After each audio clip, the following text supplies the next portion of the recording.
كيفكن؟ شو اخباركن؟ اليوم الفيديو حيكون عن مشترياتي لشهر 7. قلت لكم انا رح اعمل كل شهر هيك، فهلا خلاص خلص شهر 7 فصار دور اني اورجيكم شو الاشياء اللي اشتريتها بهذا الشهر. هذا الشهر اشتريت اشياء كتير قليله لانه ما كنت محتاجه صراحه لولا شيء، انه بس اشياء قليله ما كنت محتاجه لكتير اشياء.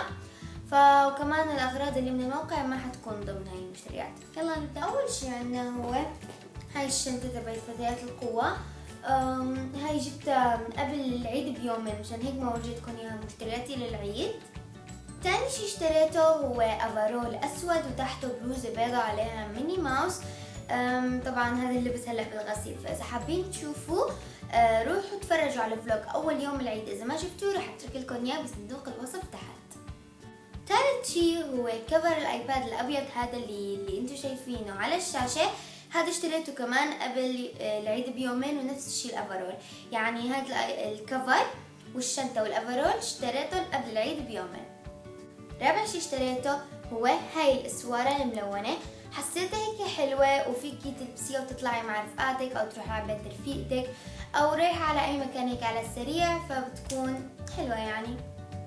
وخامس شي هو هاي البلوزة الزهرية اللي عليها مثل شرارة سودا، اشتريتها للشتاء، كتير حبيتها، كتير بتدفي وحلوة يعني. سادس شي وهو الأخير مرطب الشفايف تبع EOS، مثل ما انتو شايفين هذا هيك بيجي من جوا. هذا المرطب اشتريته من موقع سوق.com. كان هو ب23 بس عملوا عليه عرض فصار ب19 وما كان باقي غير 3 قطع، فانا لحقت اجيب وحده الحمد لله. انا اخترت اني ادفع انه هن يجيبوا لي اياه وبدفع، فهو كان ب19 وزياده للتوصيل 12 وعند الاستلام 4 دراهم، فطلع السعر 35 درهم. وصراحة أنا ماني متأكدة شو هي ريحته، بس أنا حسيت فيه ريحة بطيخ وفانيلا بنفس الوقت. رح أترك لكم رابط الموقع بصندوق الوصف، وعلى ما أظن إنه هو بس بيوصل للإمارات، ماني متأكدة، أنتوا فيكم تتأكدوا من الموقع. بس هاد كان الفيديو، بتمنى يكون عجبكم، وإذا عجبكم لا تنسوا لايك، سبسكرايب، كومنت، فيفورتس وشير. باي.